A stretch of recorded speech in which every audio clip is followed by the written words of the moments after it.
La Escritura nos enseña que desde que el Señor comenzó a predicar, o sea, cuando comenzó su ministerio, Él andaba por las aldeas, por los pueblos de Israel, diciendo que las personas debían arrepentirse de sus pecados, porque el reino de los cielos, o el reino de Dios, se había acercado. Fíjate, por ejemplo, en Mateo capítulo 4, versículo 17, dice precisamente eso. Desde entonces comenzó Jesús a predicar y a decir, arrepentíos, porque el reino de los cielos se ha acercado. Esto significa que desde que el Señor Jesús vino a la tierra, las personas pueden entrar al reino de Dios. Porque el Señor Jesús, quien es el Rey en persona, vino justamente con el propósito de traer el reino a la tierra. Desde que ocurrió eso, desde que el Señor Jesús vino, el mundo quedó dividido en dos. Están los que pertenecen al reino de Dios y los que no pertenecen al reino de Dios. Y esa división es crucial, porque pertenecer al reino de Dios implica salvación. Y no pertenecer al reino de Dios implica condenación. En definitiva, la diferencia que hay entre pertenecer y no pertenecer al reino de Dios es la diferencia que hay entre el cielo y el infierno. Y para entender cabalmente de lo que estoy hablando, deberíamos definir qué significa, qué es el reino de Dios. Bueno, en un sentido amplio, el reino de Dios abarca todo el universo, porque Dios creó el universo. Y todo responde a su reinado, a su voluntad. Vemos, por ejemplo, los planetas que giran en sus órbitas en perfecta armonía, en equilibrio, conforme al propósito de Dios, a lo que Dios trazó.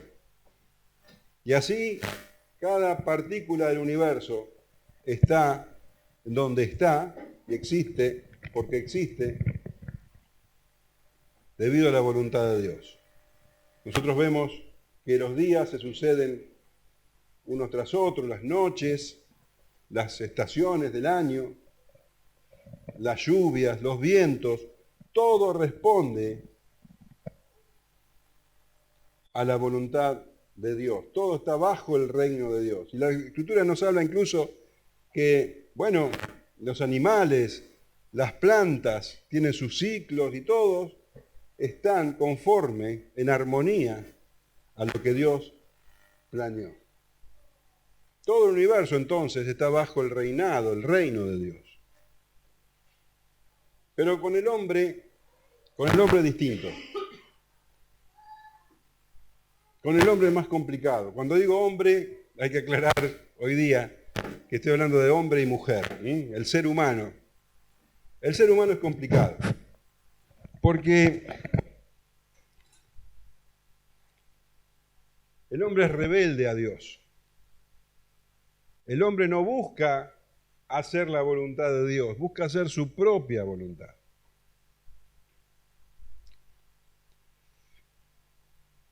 El hombre no responde al reinado de Dios, quiere ser su propio rey, seguir sus propios caminos.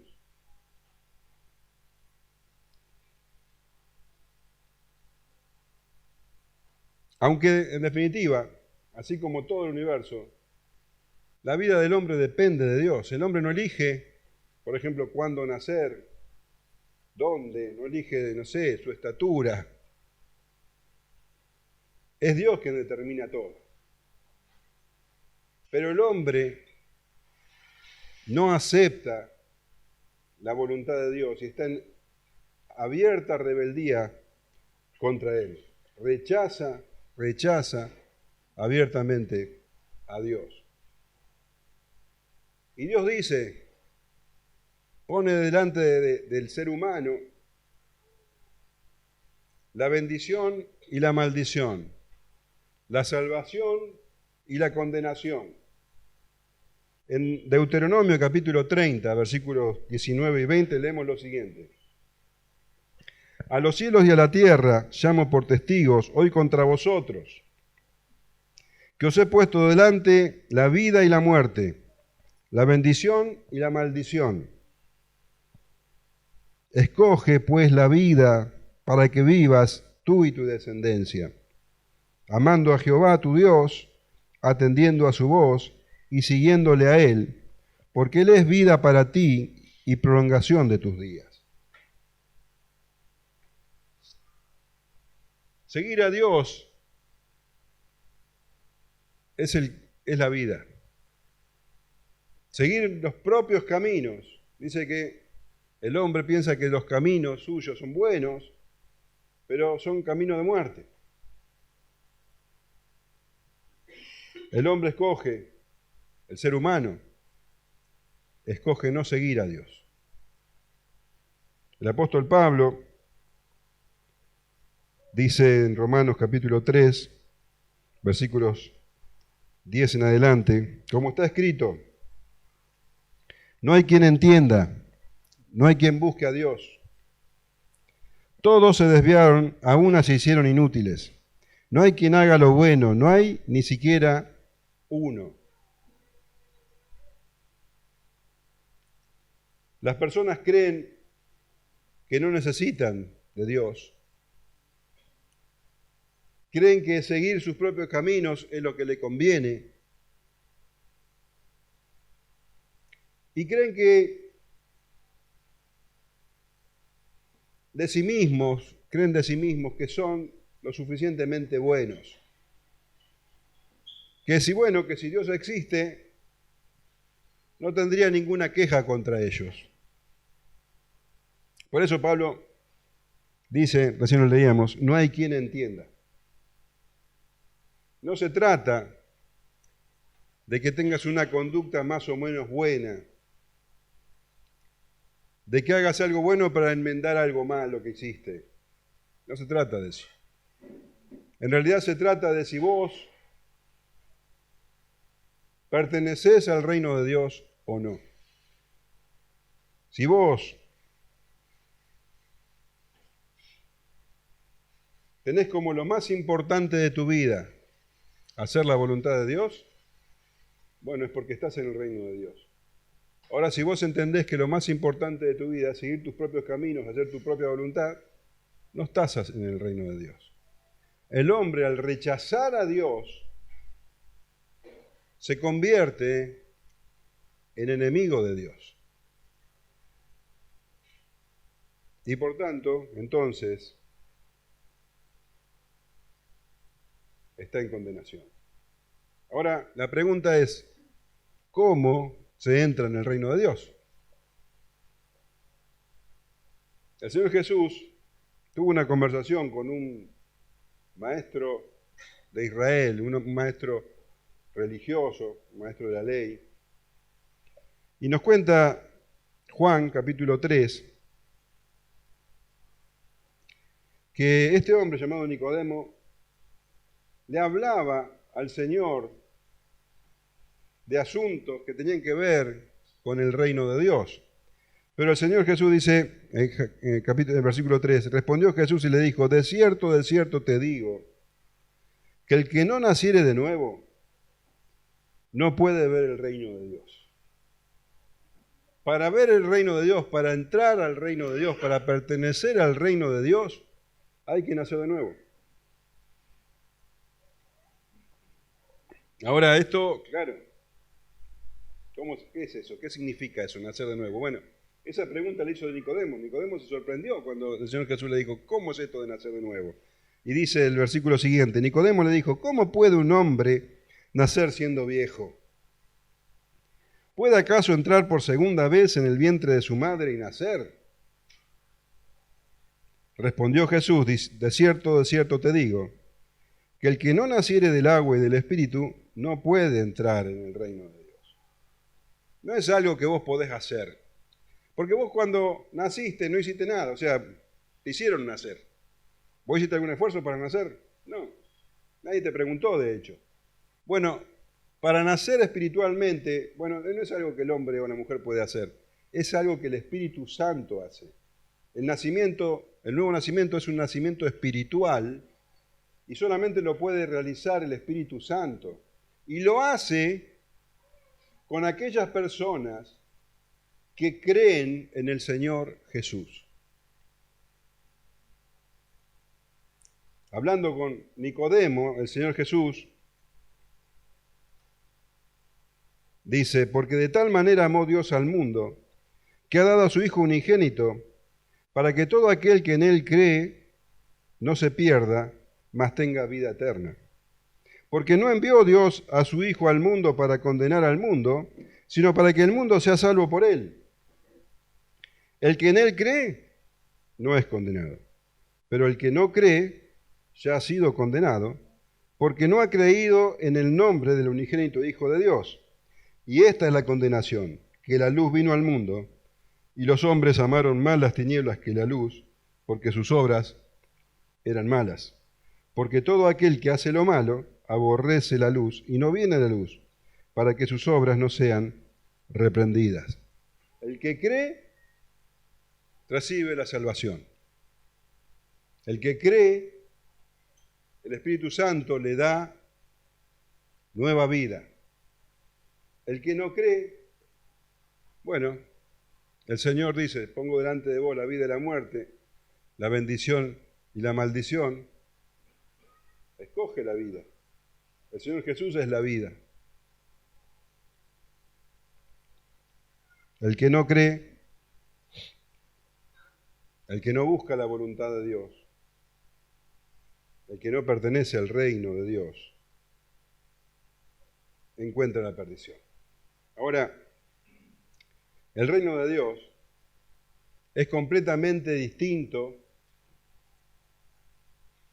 al mundo, a lo que vamos a llamarlo el reino de los hombres, el reino del ser humano. Es completamente distinto. Lo que para los hombres es algo bueno, deseable, en el reino de Dios no sirve, es completamente desechable. Por el contrario, lo que es bueno y loable en el reino de Dios, para los hombres es poca cosa. Ya es hasta ridículo. Mirá, vamos a leer este pasaje que está en Lucas capítulo 6, donde el Señor Jesús comienza el sermón llamado el Sermón del Llano. Y vamos a ver qué diferente que es la idea de los seres humanos, de que los seres humanos tienen como buena, tan diferente a lo que en el reino de Dios es bueno. Fíjate, dice Lucas capítulo 6, versículo 20 en adelante. Y alzando los ojos hacia sus discípulos, decía, bienaventurados vosotros los pobres, porque vuestro es el reino de Dios. Bienaventurados los que ahora tenéis hambre, porque seréis saciados. Bienaventurados los que ahora lloráis, porque reiréis. Bienaventurados seréis cuando los hombres os aborrezcan y cuando os aparten de sí y os vituperen y desechen vuestro nombre como malo por causa del Hijo del Hombre. Bienaventurado entonces por ser pobre, por llorar, por tener hambre, por llorar, por ser vituperado y odiado por los hombres. Ahora, dice el versículo 23, gozaos en aquel día y alegraos, porque aquí vuestro galardón es grande en los cielos, porque así hacían sus padres con los profetas. Mas, ay de vosotros ricos, porque ya tenéis vuestro consuelo. Ay de vosotros los que ahora estáis saciados, porque tendréis hambre. Ay de vosotros los que ahora reís, porque lamentaréis y lloraréis. Ay de vosotros cuando todos los hombres hablen bien de vosotros, porque así hacían sus padres con los falsos profetas. El Señor declara bienaventurados a los pobres, a los que tienen hambre, a los que lloran, a aquellos a los que se insulta y persigue, y se lamenta y declara maldición sobre aquellos que son ricos, que están saciados, que se ríen, que hablan, por aquellos que hablan, la gente habla bien de ellos. ¿Te das cuenta qué diferente que es el reino de Dios y el del ser humano? Ahora, ¿cómo es esto? ¿Cómo es que el Señor declara, por ejemplo, bienaventurados a los pobres? ¿En qué sentido los pobres pueden ser bienaventurados? El Señor dice bienaventurado, y la palabra en griego es makarios, que también se puede traducir como dichosos. Dichosos los pobres, benditos los pobres. Fíjate que el Señor dice, bienaventurados unos, y de los otros dice, ay, está diciendo que se lamenta, está declarando que esas personas están en maldición. Unos son los que pertenecen al reino de Dios. Otros, por los que el Señor se lamenta y declara maldición, son los que no pertenecen al reino de Dios. No hay un estado intermedio. No hay alguien que puede estar, bueno, con un pie en un lado y un pie en el otro. No se habla de indecisos ni de neutrales. El Señor Jesús es muy claro. Los indecisos y los neutrales están fuera del reino de Dios. En Mateo 12:30 dice, el que no es conmigo, contra mí es. Y el que conmigo no recoge, desparrama. Es cuestión de estar en un lado o del otro. Pero decíamos, hoy nos vamos a dedicar a esa primera bienaventuranza.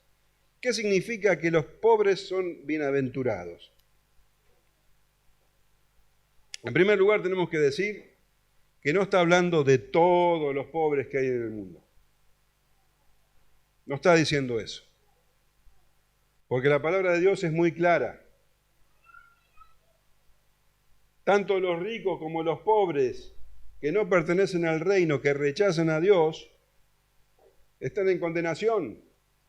Nadie puede decir, bueno, Señor, cuando se presente delante de Dios, ¿no? Nadie puede decir, bueno, yo te rechacé durante toda mi vida, pero tengo a mi favor que nunca tuve un peso. Así que, como tu palabra dice, bienaventurados los pobres, bueno, aquí estoy para que me recibas. No, eso no puede ser. Pecadores ricos o pecadores pobres están en condenación. No se refiere a todos los pobres. La pobreza en realidad no es ningún mérito, como tampoco la riqueza delante de Dios. Él está diciendo,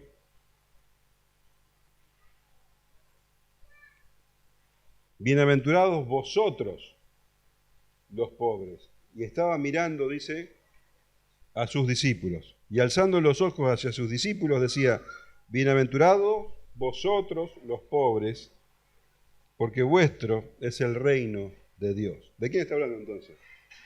De los discípulos. Los discípulos son los pobres bienaventurados. Ahora,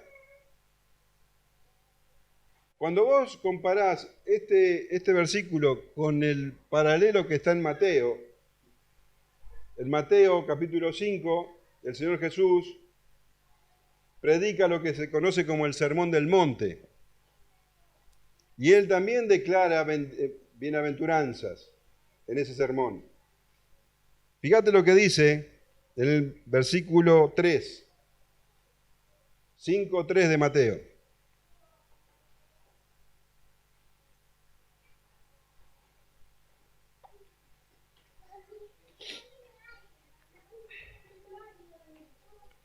Dice, bienaventurados los pobres en espíritu, porque de ellos es el reino de los cielos.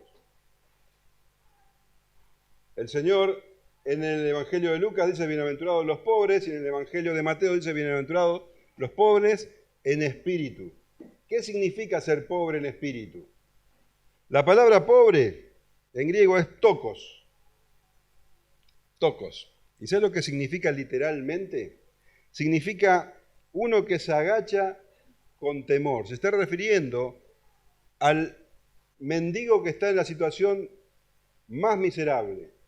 Aquel mendigo que está tan humillado y tan avergonzado que ni siquiera puede levantar su vista. Está agachado con temor y sabe que no tiene absolutamente nada, que no puede lograr absolutamente nada y que depende de lo que otros pudieran darle. El mendigo más miserable es tocos. Y el Señor Jesús dice, bienaventurados los tocos, los que son completamente miserables, los que están en absoluta miseria. Pero dicen, pobres ¿en qué? En espíritu. Está hablando entonces de aquellos que están en una absoluta miseria espiritual. Bienaventurados aquellos que se dan cuenta de su situación.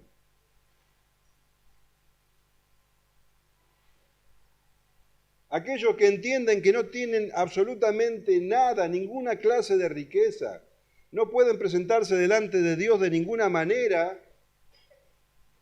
y antes bien están agachados y con temor delante de Dios porque no pueden decirle nada, solamente ten misericordia de mí.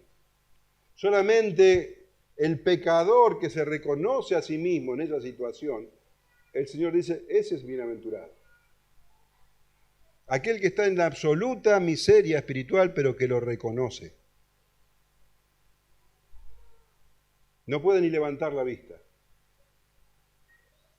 La verdad es que la mayoría de la gente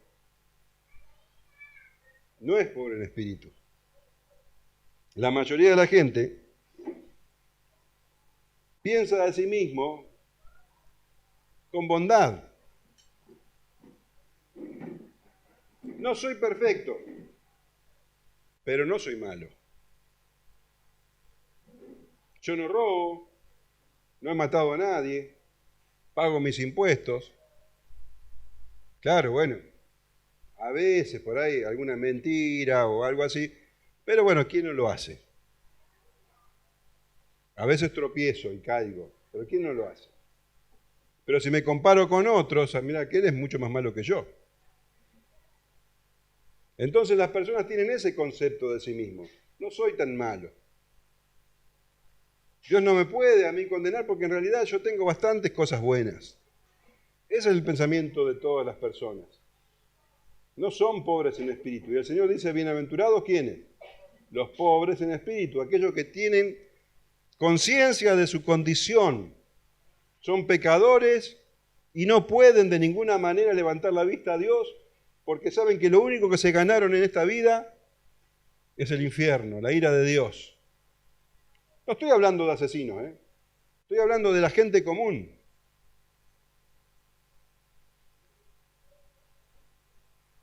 La Escritura, el Señor Jesús, habla de estas personas que se creen a sí mismas ricas en espíritu y lo confronta con aquel que es pobre en espíritu. Vamos a leer una parábola que el Señor Jesús enseñó y lo leemos en Lucas capítulo 18, versículo 9.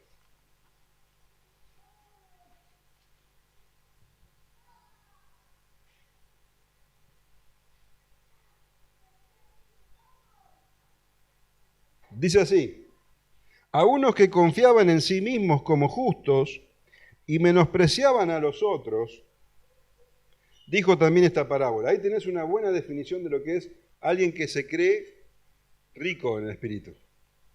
Se cree justo, se cree una persona buena y menosprecia a los otros, como, bueno, yo soy bueno, aquel no tanto, pero yo la verdad que tengo valores, tengo cosas destacables.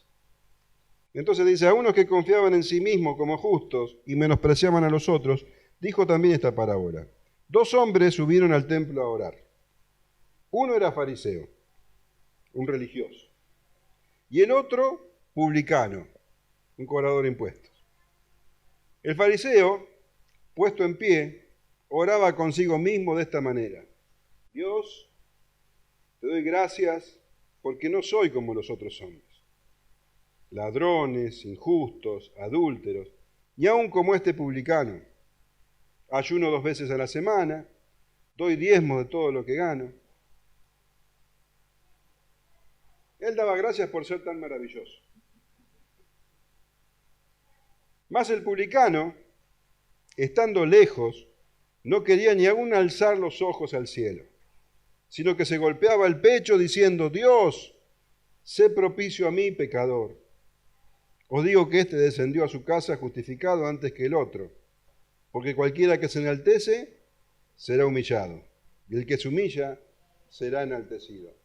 El fariseo daba gracias a Dios porque lo había hecho tan humilde, ¿no? Doy gracias, Señor, porque bueno, no soy como los otros hombres. Yo, dice, no robo, hago lo que tengo que hacer, no engaño a mi esposa.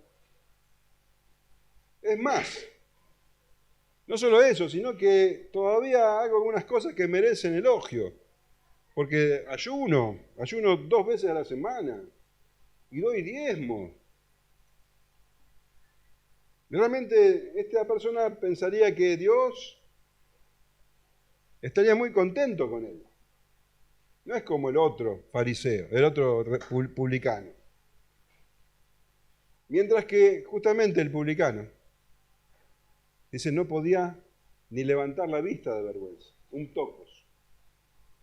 No podía ni levantar la vista de vergüenza. Se golpeaba el pecho, avergonzado, y solamente clamaba misericordia. Ten, como se dice, sé propicio a mí, pecador. Se reconocía un pecador. Mientras que el otro estaba muy contento con su conducta. Ahora el Señor Jesús dice, uno de los dos descendió justificado. ¿Cuál te parece que descendió justificado? El tocos, el publicano, el que no se atrevía ni a levantar la vista. Dice, os digo que este descendió a su casa justificado, antes que el otro, porque cualquiera que se enaltece será humillado, y el que se humilla será enaltecido. No te podés enaltecer delante del Señor, no tenés nada que presentarle. Todos somos pobres en espíritu, o mejor dicho, todos tenemos en miseria espiritual delante de Dios. Solamente que algunos se dan cuenta y se arrepienten, y otros no se dan cuenta y creen que pueden salvarse por sus propios méritos. Por eso el apóstol Pablo dice, ninguno entiende, no hay quien entienda.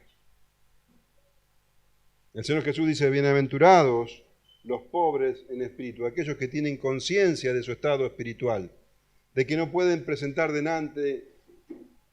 delante de Dios porque no tienen mérito. Pobre en espíritu es Bartimeo clamando, Hijo de David, ten misericordia de mí. Un pobre en espíritu es la prostituta que se arrodilló delante del Señor y lloraba, mojando sus pies y secando con sus cabellos esas lágrimas. Ahí tenés pobres en espíritu. David, el rey David, un rey, el rey más grande de Israel. Él decía, este pobre clamó y le oyó Jehová y lo libró de todas sus angustias. Hasta el mismo rey David sabía que él era un pobre en espíritu. El apóstol Pablo, el gran apóstol Pablo, era un pobre en espíritu, porque él decía, quiero hacer lo bueno y no puedo.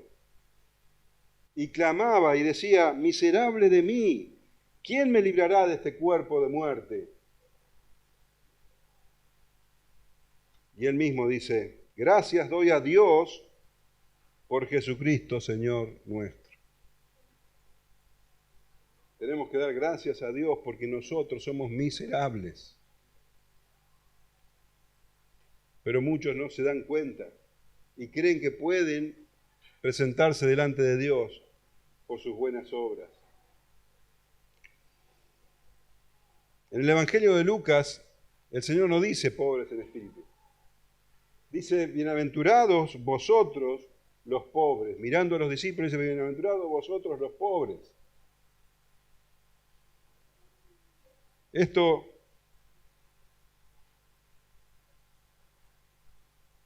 nos muestra que el Señor estaba mirando directamente a sus 12. ¿Vos te acordás que el Señor había estado toda la noche orando para saber a qué 12 hombres elegir?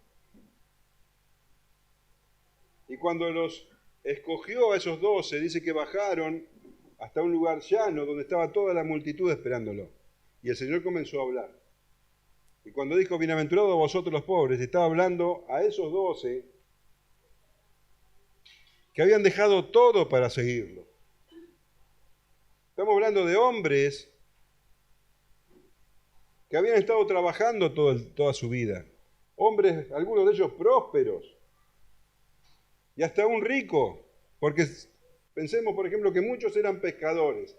Pedro, su hermano Andrés, Jacobo y su hermano Juan, tenían una pequeña empresa de pesca y tenían empleados, dice la Escritura.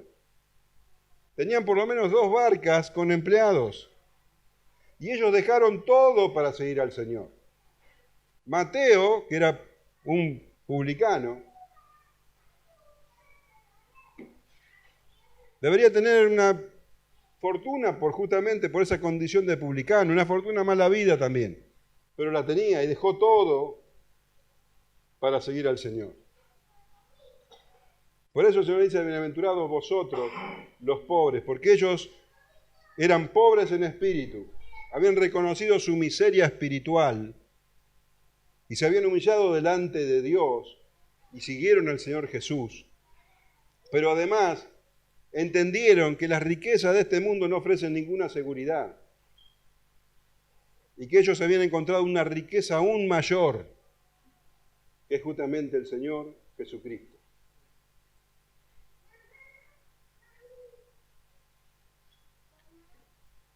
Y esa bienaventuranza no es solamente para esos 12, sino para todos los discípulos del Señor Jesús, para todos aquellos que en Él creen, para todos los que pertenecen al reino de Dios, porque un verdadero discípulo del Señor es un pobre en espíritu que reconoce su miseria espiritual.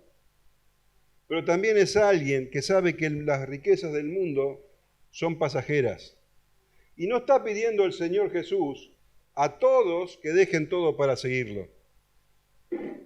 No está pidiendo el Señor Jesús que todos se hagan pobres voluntariamente, como hizo con estos apóstoles.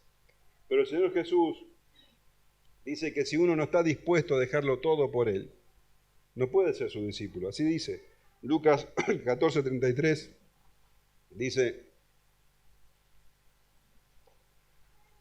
así pues cualquiera de vosotros que no renuncia a todo lo que posee, no puede ser mi discípulo. No que el Señor se lo pida a todos, pero un discípulo verdadero sabe que la verdadera riqueza está en seguir al Señor Jesús. Y si Él eventualmente lo llama al servicio de tiempo completo, el verdadero discípulo deja todo y lo sigue. Por eso dice el Señor Jesús, bienaventurados vosotros, los pobres, los discípulos, los que pertenecen al reino, y justamente por eso son bienaventurados. Dice, bienaventurados vosotros los pobres, porque vuestro es el reino de Dios. Es lo que estábamos hablando. Las personas que se reconocen pobres en espíritu y que están dispuestos a dejar todo por el Señor Jesús, ellos son los que están en el reino de Dios. Y fíjate que nos dice, porque vuestro será el reino. El Mateo dice, porque de ellos es el reino de los cielos. No será el reino de los cielos. No que cuando nos muramos ahí vamos a ser parte del reino de los cielos. No, está hablando en presente. Ahora, el reino de los cielos, el reino de Dios se ha acercado, el reino de Dios está aquí. Y todos aquellos que creen en el Señor Jesús, a todos aquellos que se saben miserables espiritualmente y que confían en el Señor Jesús, gozan hoy de ser parte del reino de Dios. Claro que en el futuro lo gozaremos perfectamente, con todo su esplendor, pero aquí ya disfrutamos. Romanos capítulo 14, versículo 17 dice que el reino de Dios consiste en justicia, paz y gozo en el Espíritu Santo. También el libro de Romanos nos habla de que nosotros somos coherederos con Cristo. Aquí empezamos a disfrutar de la paz con Dios. Hemos recibido perdón. Perdón. Nuestros pecados han sido cancelados. Podemos entrar confiadamente al trono de gracia. El Señor abrió las puertas del reino para que nosotros entráramos. Gracia, misericordia, paz. Son las bondades que reciben hoy aquellos que pertenecen al reino de Dios. Y el Señor dice, pongo delante tuyo la vida y la muerte. Pongo delante de tuyo la salvación y la perdición. Escoge la vida, dice el Señor. Escoge la vida. El Señor Jesús es el camino, la verdad y la vida. Él no vino a buscar a personas perfectas, no vino a buscar a santos, vino a buscar a pecadores. Y todos aquellos que saben que son pecadores tienen la posibilidad de arrepentirse. Aquel que se cree un santo nunca se va a arrepentir. Si vos crees que no necesitas a Dios, si vos crees que tus caminos van bien así como están, que no tenés nada de qué arrepentirte, que sos bastante bueno, no como los otros, estás eligiendo el camino equivocado. El Señor Jesús comenzó su ministerio y durante esos 3 años predicaba, arrepiéntanse, arrepiéntanse, porque el reino de los cielos se ha acercado. Pero no solamente hizo eso el Señor Jesús, porque la Escritura dice que Dios es un juez justo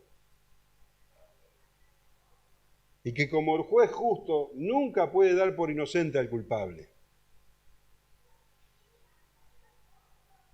y que el pecado merece castigo. La paga del pecado es muerte, muerte eterna, condenación eterna, el infierno.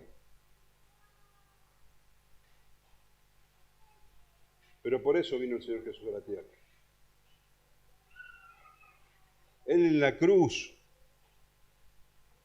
tomó el lugar del pecador. Cargó en la cruz el castigo que los pecadores merecían. Cuando el Señor Jesús estuvo en la cruz, cargó en sí mismo el infierno, la ira de Dios, allí en la cruz, por los pecadores. Él tomó el lugar del pecador. Él cargó con la culpa, pero no de todos los pecadores. No de todos los pecadores, sino de aquellos que creen en Él. Como leíamos al comienzo, porque de tal manera amó Dios al mundo, que ha dado a su Hijo unigénito para que todo aquel que en Él cree no se pierda, mas tenga vida eterna. Porque no envió Dios a su Hijo al mundo para condenar al mundo, sino para que el mundo sea salvo por Él. El que en Él cree no es condenado, pero el que no cree ya ha sido condenado porque no ha creído en el nombre del unigénito Hijo de Dios. Delante tuyo está la vida y la muerte. La vida se llama Jesucristo. Él pagó por los pecados de todos aquellos que se reconocen pecadores y que necesitan el perdón de Dios.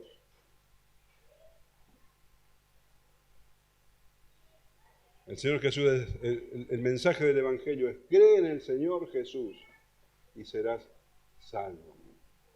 Cree en el Señor Jesús, arrepiéntete de tus pecados y nacerás de nuevo.